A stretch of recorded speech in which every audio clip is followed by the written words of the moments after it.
जय सिया राम। सब सुख लहे तुम्हारी सरना, तुम रक्षक काहू को डरना।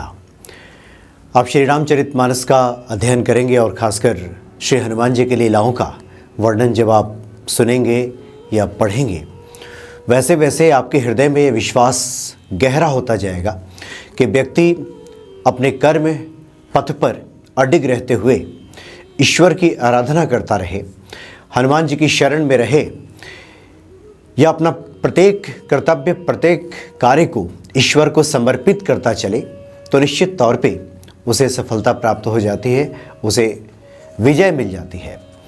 कई बार भक्तों से जब मुलाकात होती है, उसमें से बातों के क्रम में भक्त स्वयं कहते हैं, और जामवंत जी ने जो हनुमान जी के बारे में जिस प्रसिद्ध चौपाई को कहा कि कवन सुकाज कठिन जग माही, जो नहीं होए तात तुम पाही, इसका सुमिरन करते, इसका उच्चारण करते बहुधा हम भक्तों को देखते हैं।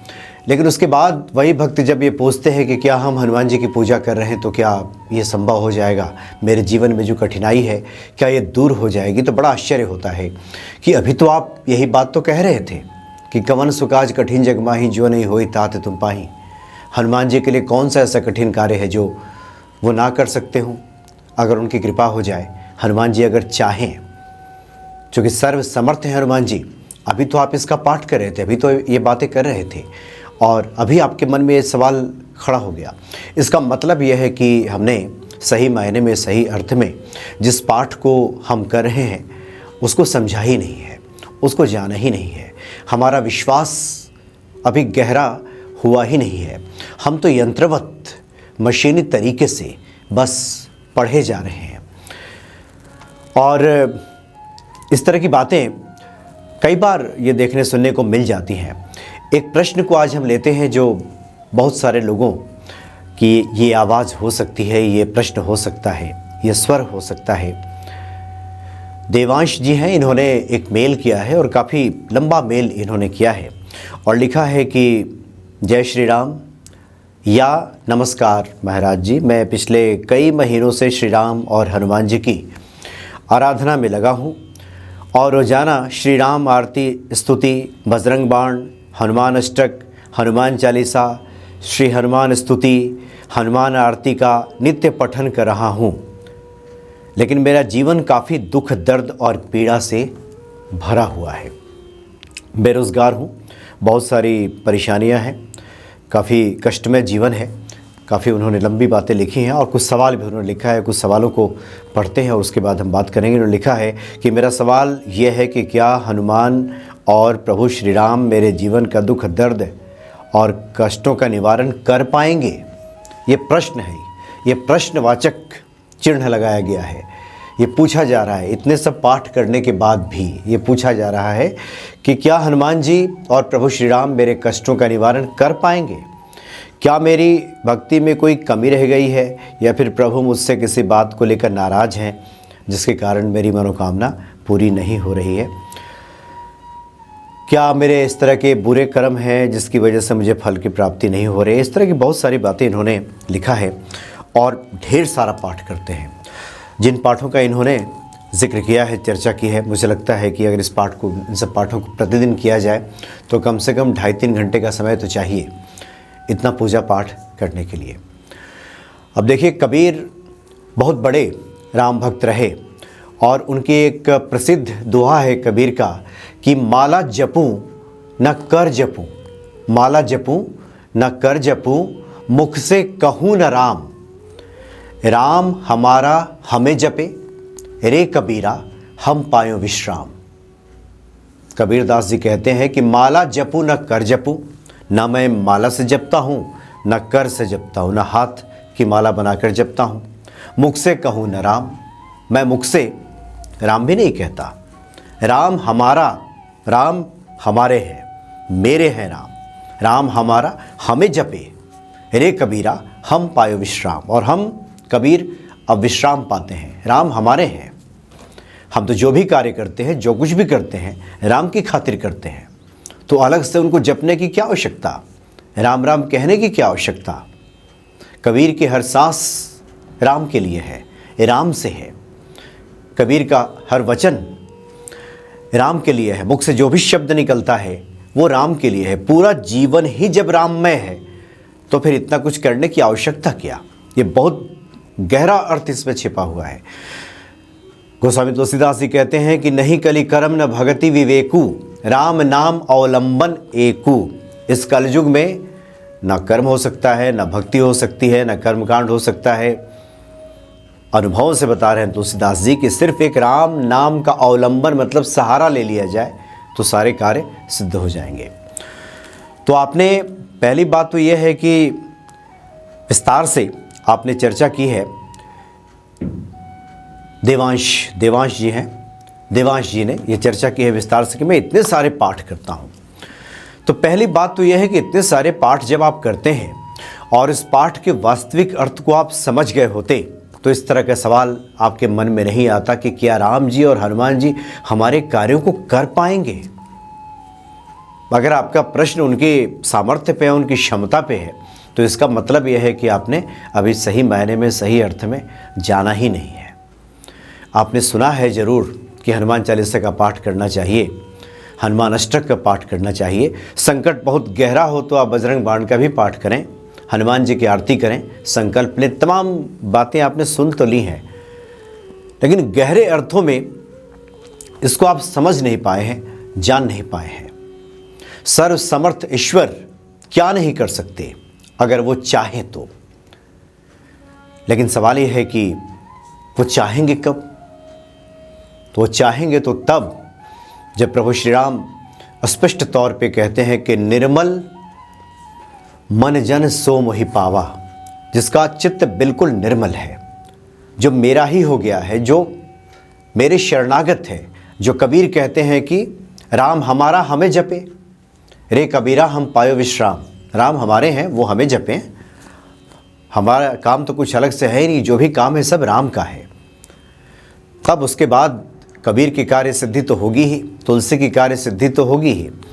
इसलिए देवांश जी, जो आप इतने सारे पाठ कर रहे हैं और इसको थोड़ा हम व्यवहारिक अर्थ में समझें तो ईश्वर आराधना के साथ साथ जो हमारे लिए निर्धारित कर्तव्य है, कर्म है, उसे भी करने की आवश्यकता होती है। आप 3 घंटे प्रतिदिन जब इस श्रम साध्य कार्य को करेंगे, जो कि जब आप कर्म कांड करेंगे तो उसमें श्रम भी लगेगा। आपको नौकरी ढूंढनी है, नौकरी के लिए जो आवश्यक योग्यताएं होती हैं, पढ़ाई लिखाई या जो भी योग्यता है उसको बढ़ाने की आवश्यकता होती है, उसके लिए भी समय की दरकार पड़ेगी। गृहस्थों के लिए इतनी बड़ी साधना की आवश्यकता नहीं होती कि लगातार हम साधनाएं किए जा रहे हैं और हमारा जो कर्तव्य है, मूल कर्तव्य है, वो पीछे छूट रहा है। जब आप अपने कार्यों में संलग्न होंगे और मुख में, हृदय में जब राम का नाम अंकित रहेगा, आपका हर कार्य जब राम का काम बन जाएगा, तो फिर इतनी साधना की भी आवश्यकता नहीं होती। कलयुग में तो सिर्फ राम नाम अवलंबन एकु कहा गया है कि राम नाम का ही सहारा मिल जाए। हनुमान चालीसा, हनुमान अष्टक, पूजा पाठ एक नियम से करने की बात इसलिए की जाती है कि उसका वास्तविक अर्थ समझ करके अपनी भक्ति को हम मजबूत करें, प्रगाढ़ करें और ईश्वर के प्रति हमारा जो अनुराग है, ये जो भक्ति है, ये बढ़ती रहे। इसमें किसी प्रकार के किंतु परंतु न लगे। अब आपके प्रश्नों पे आते हैं। आपने पूछा है कि क्या राम जी और हनुमान जी ये कर पाएंगे? ये 100% सत्य है। सर्वसमर्थ ईश्वर कुछ भी कर सकते हैं, क्षण भर में सब कुछ कर सकते हैं। आप तो एक मामूली सी नौकरी की बात कर रहे हैं, वो तो क्षण भर में राजा बना देते हैं और राजा को रंक भी बना देते हैं। तो सर्वसमर्थ ईश्वर के लिए सब संभव है। जिन पाठों का आप स्तवन कर रहे हैं, आप हनुमान चालीसा का पाठ करें। हनुमान चालीसा में लिखा है अष्ट सिद्धि नौ निधि के दाता, असवर दीन जानकी माता। वो तो अष्ट सिद्धियाँ, 9 निधियाँ देने वाले श्री हनुमान जी हैं। पहले इस अर्थ को आप समझ जाएं, पहले उन्हें अपना मान लें, पूर्ण श्रद्धा से आप समर्पित हो जाएं। किसी प्रकार का किंतु परंतु अपने मन से, जीवन से हटा लें। वैसे भी अब आपके हाथ में बचा क्या है? जब आप कह रहे हैं कि सब जगह देख लिया है, कहीं कुछ नहीं मिला, तो सब जगह से थक करके, हार करके हम तभी तो ईश्वर की शरण में आए हैं। और जब ईश्वर की शरण में आ गए हैं तो फिर हर प्रकार की चिंता से मुक्त होकर के, किंतु परंतु को हटा करके आपको उन पाठों को पूरे श्रद्धा भाव से करना चाहिए। इतने सारे आप पाठ नहीं भी करें, सिर्फ हनुमान चालीसा ही आप पढ़ते रहें श्रद्धा भाव से, और उसके बाद जो आपका निर्धारित कर्तव्य है, नौकरी ढूंढना या उसकी योग्यता बढ़ाना, उसमें आप लग जाएं और हनुमान जी आपके स्मरण में बने रहें, इतना ही काफ़ी है। इसी से आपका कार्य सिद्ध हो जाएगा। संसार त्यागी सिखों की तरफ बहुत देर तक माला लेकर बैठने की आवश्यकता नहीं है। जब इस तरह की अवस्था आएगी, जब इस तरह की व्यवस्था ईश्वर बना देंगे, इस तरह के कार्यों में आपको जब प्रवृत्त कर देंगे, हर प्रकार की व्यवस्था बनाएगा। आपने लिखा है कि आपको अपने माता पिता की सेवा करनी है, घर गृहस्थी बसानी है, ये पूरा संसार अभी आपके सामने पड़ा हुआ है। तो इस सूरत में आप सुबह हनुमान चालीसा का पाठ कीजिए और अपने कार्यक्षेत्र में डट जाइए और हर प्रकार की चिंता अपने मन से हटा दीजिए। हनुमान चालीसा के वास्तविक अर्थों को समझिए। बहुत सारे उसके हिंदी भावार्थ भी हैं। बहुत सारे वक्ताओं ने, संतों ने, श्रद्धालु जनों ने श्री हनुमान चालीसा की व्याख्या की है, उसके अर्थ को समझाया है। उन अर्थों को जानिए, समझिए, निश्चित तौर पे हनुमान जी कृपा करेंगे। और आपने पूछा है कि क्या ईश्वर हमसे रुष्ट है? ईश्वर किसी से रुष्ट नहीं होते। ईश्वर सिर्फ सहायक होते हैं। व्यक्ति अपने कर्मों की वजह से, पूर्व के कर्मों की वजह से या वर्तमान के कर्मों की वजह से ही दुख या सुख भोग रहा होता है। ईश्वर की इसमें कहीं कोई भूमिका नहीं होती। व्यक्ति अपने कर्मों के स्वरूप किसी भी प्रकार का फल पाता है। हाँ, ये होता है कि जब आप ईश्वर की आराधना करते हैं, ईश्वर से सहायता मांगते हैं, ईश्वर को अपने सारे कार्य समर्पित कर देते हैं और ईश्वर का आप हो जाते हैं, उनके शरणागत हो जाते हैं, तब उसके बाद उन कार्यों में आपको बरकत मिलने लगती है और आपको सफलता प्राप्त हो जाती है।